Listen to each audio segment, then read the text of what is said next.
Shalom, this is Avraham Shira from Eretz Israel. We're looking at the world now, and are there revolutions going on? Or promising to go along?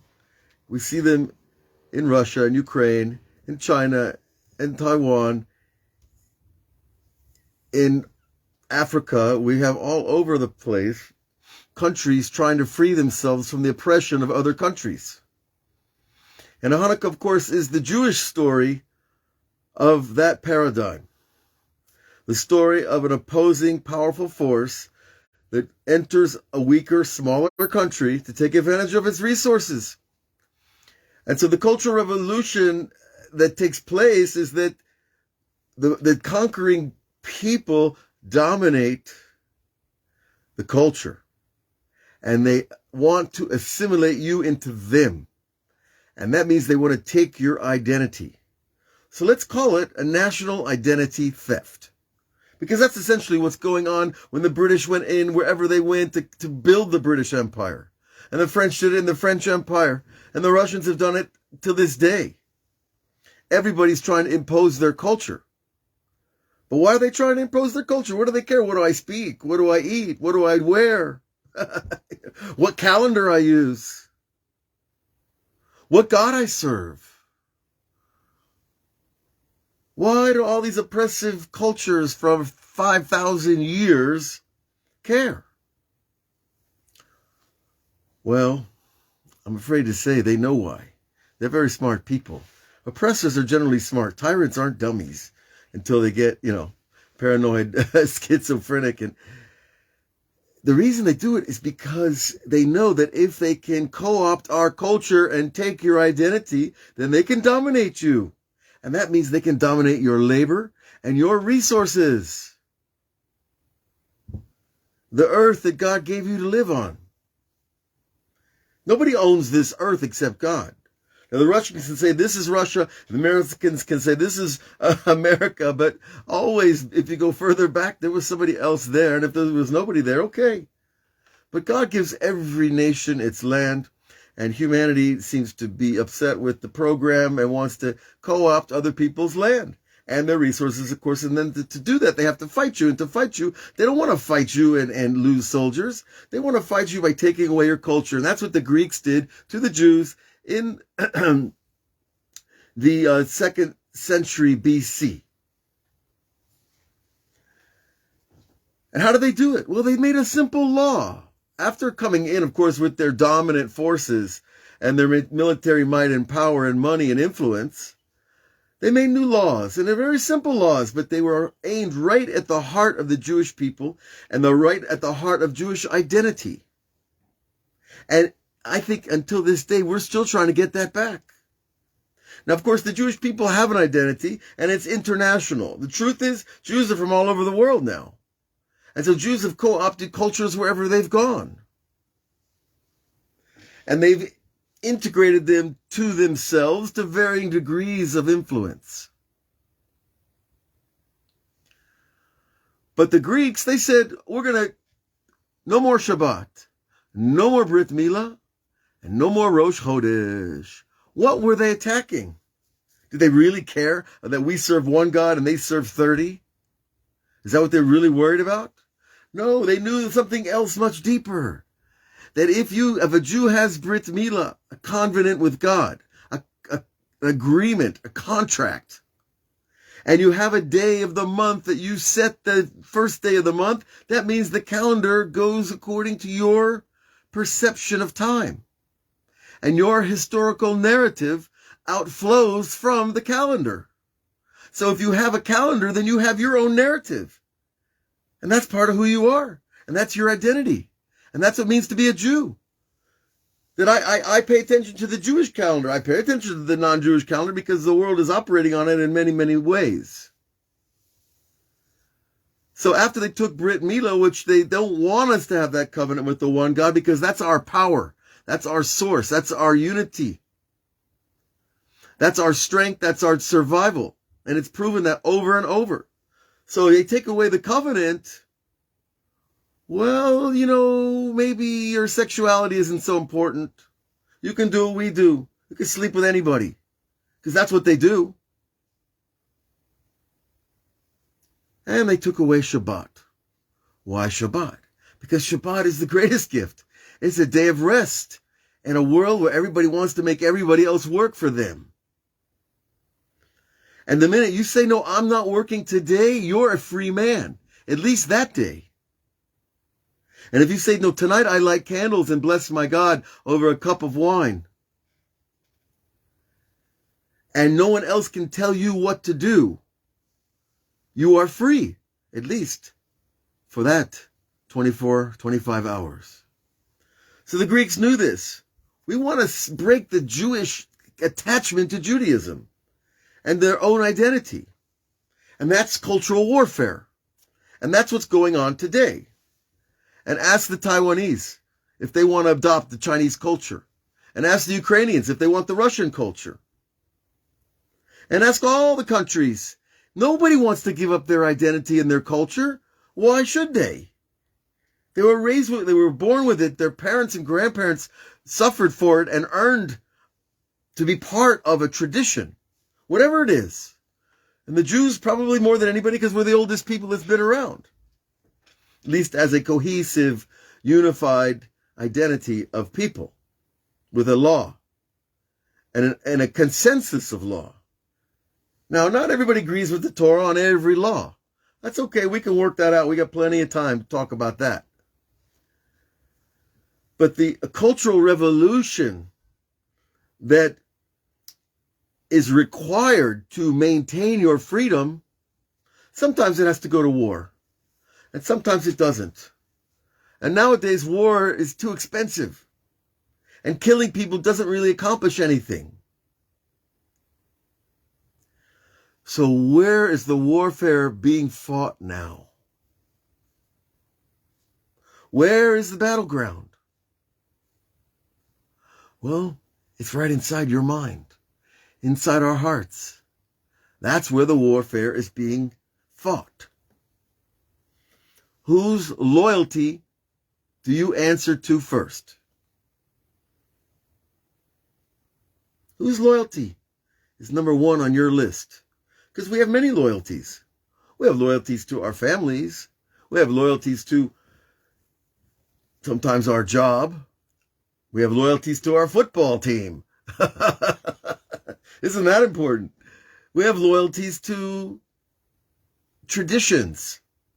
On this night, we eat this food because this is important to grandma. You know, okay. A little honor to grandma is not a bad thing. Let grandma's favorite dish be served. But the idea of loyalty, you see, is where the root of power begins, where the oppression begins.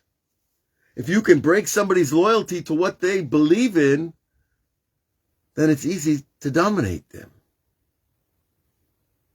And that's why, by the way, the whole idea of a global culture, a global community, a global currency, a global language, a global YouTube, global income, global politics. All this global is just telling us that we've reached a peak in human cultural evolution called the global human race. And we're all working with the same set of general ideas. Halavai. Wouldn't it be nice if everybody just, did their best to keep the 10 Commandments? Be a much nicer world. But, you can't be an oppressive tyrant and keep the 10 Commandments because you're not allowed to steal. You're not allowed to covet. You're not allowed to take somebody's wife. You're not allowed to commit murder.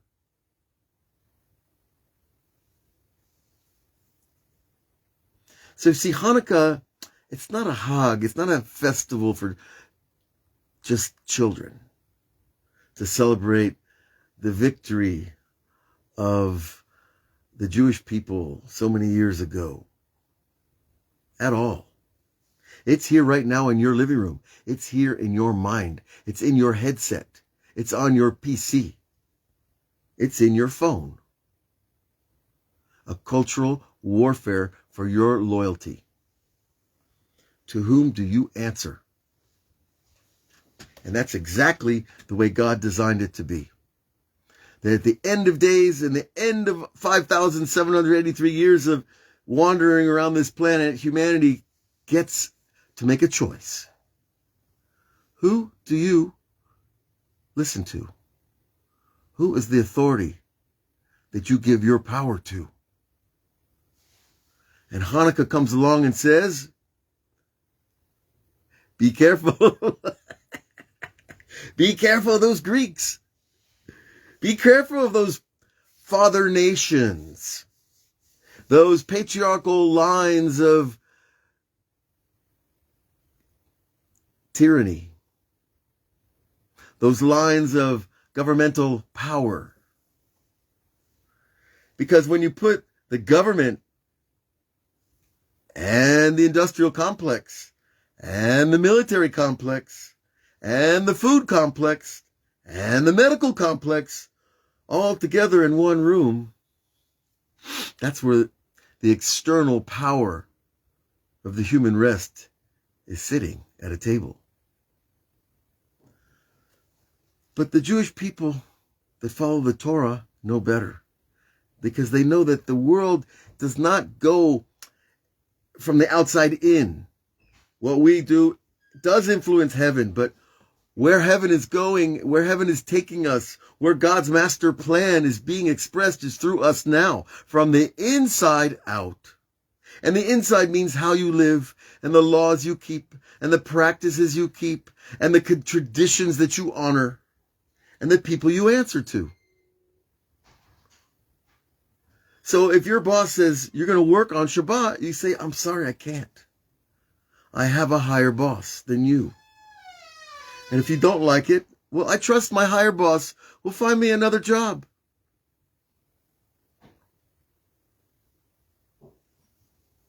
This is Hanukkah. Realigning our loyalty. Reestablishing to whom we answer. And I've been taking notes on this all day. We're going to probably run over and do another class or two on this theme. The Jewish cultural revolution, it needs to take place in order to maintain who we are. Because we're under attack whether we know it or not. Every time my heart runs to check the news, I'm saying, why am I checking this news? I need to know the news. Rabbi Nachman said you need to know the news.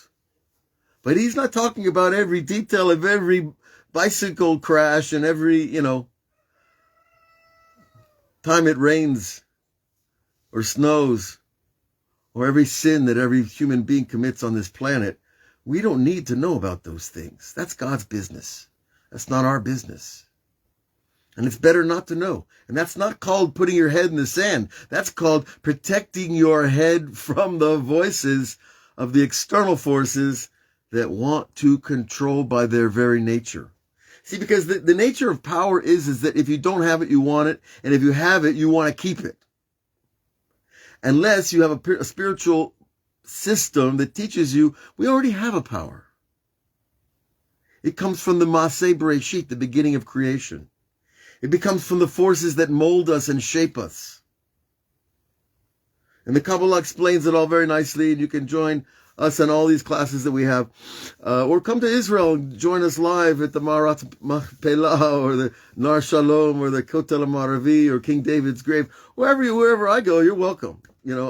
I'll get a bigger car. We'll all drive together to learn about the secrets of God's universe. Because when you know those secrets, those people can't take your power. Now, they'll try. I'm sure they'll try. But you'll be able to say, no, Adkan Rabotai, until now is my line of loyalty. I have loyalty to the state of Israel. I have loyalty I'm an American. I have loyalty to various law, any law that's a good law, that's a Torah law. Because you don't need to be a genius to understand the basic need of having laws. Now, I live out here where people live who don't keep the laws at all. In many different ways that I'm not going to enumerate here because it'll be called racist and ugly. And it is ugly. And whether it's racist or not is a definition we don't want to work with now. But, when you live around people that don't honor your law, you realize they don't honor your life. And if their value of life If your neighbor doesn't value life as much as you do, guess what? He's not going to value your life as much. And in Hanukkah, the Greeks came into Eretz Israel. And look, there are many Greek philosophers, the famous ones, Socrates, Aristotle. They conversed with the Jewish sages of the time. There were many groups that went to Athens and learned Torah, and they were taught Torah, and they came to Eretz Israel. They had cultural communication. And by the way, all the cultural begins with your tfisa, your grasp of what God really is.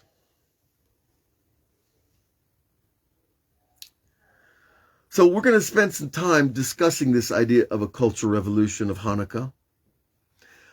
But you see, the first 3 points that we want to walk away with today are, why do they take our calendar? Because they want to control our perception of time. And why do they take Shabbat? Because they want to control the efforts of our labor and when we work. And why do they take away Bris Milah? Because they want to take away the idea that there is a covenant, a loyalty to one God. And if you see that affects everything. Those 3 things. Control our relationship to time, to space, to work, to relationships,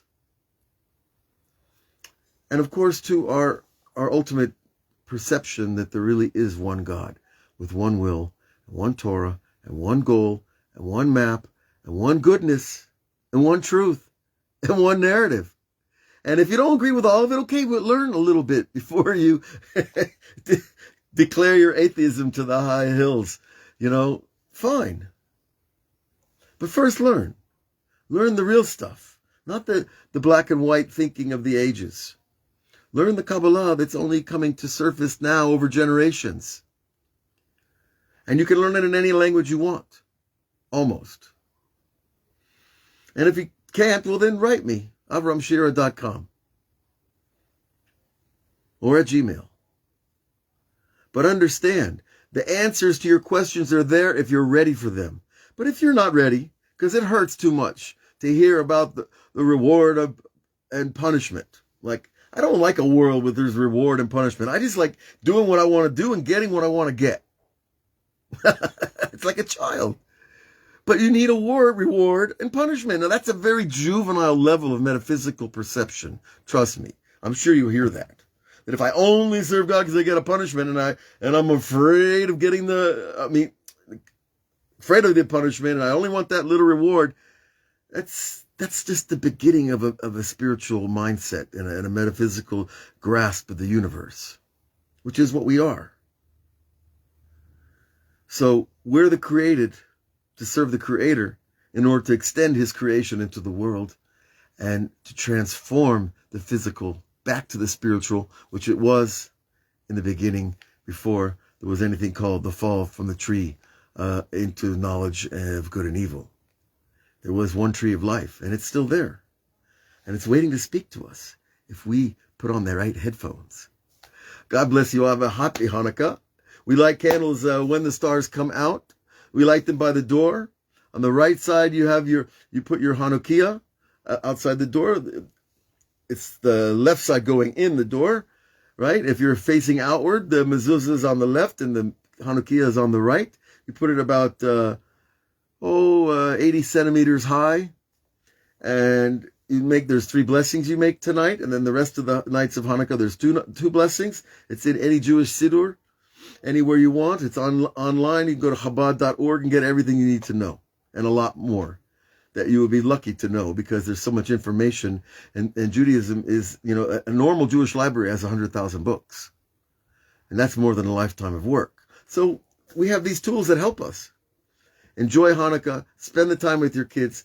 Tell them stories. Listen to their stories. It's so important that kids feel listened to, because the whole world is talking at them. And we will be back tomorrow with more about Hanukkah, and we look forward to discuss more about a truly Jewish cultural revolution. All the best.